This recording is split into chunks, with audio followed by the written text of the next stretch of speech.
from Parsippany, New Jersey, Chris Carino wants to talk about Darrell Reeves versus. Carino? That's the name here on the piece of paper. Wow. Reeves versus Peyton Manning. Your New Yorker Sports Rant begins now. I took a night off from broadcasting from the Nets because nobody watches from them anyway. Oh. But no, thank you guys very much. Greg, good luck on your next venture. Thank you very much, Chris.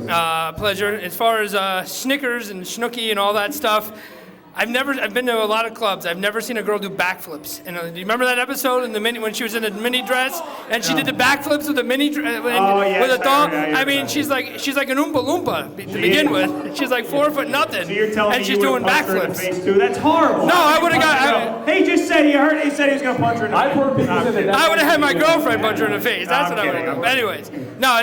What I want to rant about is I heard on a story on ESPN today about how Darrell Reeves was talking a little smack against Peyton Manning and the Colts. I only caught a little bit of it, but to me, I understand what he's doing, but you're going about it all wrong. If you want to go out there and say that you're going to beat Peyton Manning and you want to build your teammates' confidence up, which is what they tell you why they do it, well, then do it in the locker room. Don't come to the press. Don't come to the media. Don't say you're going to beat Peyton Manning. You know how you're going to shut him down because you got lucky against him for a half. The guy is a legend. He's like the Derek Jeter of baseball. He doesn't talk shit about anybody. You know, he's a good guy. There's no reason to talk against him. And if anything, you're just going to wake him up and give him more ammunition on why they want to beat you next week, which you don't need to give him any more fuel than he already has. So that's my biggest problem with that. Just go about your business behind closed doors and let your teammates come out afterward and say, hey, he built our confidence up, and he's the reason that we did that. That is a great rant. I agree 100%. That's one thing, as much as I lauded Rex Ryan previously for what he has done with that team, that's one thing. He's created a culture here of maybe a little bit of overconfidence, and it comes out here. You're right. There's no need to come out in the media and say this stuff. That's one negative with Rex Ryan, is he, no matter if the Jets and Rex perceive that it's not knocking the opponents, it comes out and it sounds like you're knocking the opponents, and they need to learn to back off just a little bit and just be a little more respectful when it comes to the trash talk. Yeah, I disagree, because first of all, why are we surprised at this point? He's done this all year. This is nothing new. He's done this since his opening press conference. Well, but Reeves, though, now. Not Rex Ryan. I'm talking about Darrell Reeves. Reeves. He came out and specifically said they're going to shut down Peyton Manning. But that's fine, but the whole team has done it, so I'm not surprised at anything at this point. I would not be surprised if he came out and said it again. I mean, you've heard Rex said some crazy stuff again today. Reeves, Bart Scott, they will say these crazy things. And so far it's worked. So whatever they're doing is obviously working for them. Give me the team that's made them shut up. Right. I haven't heard.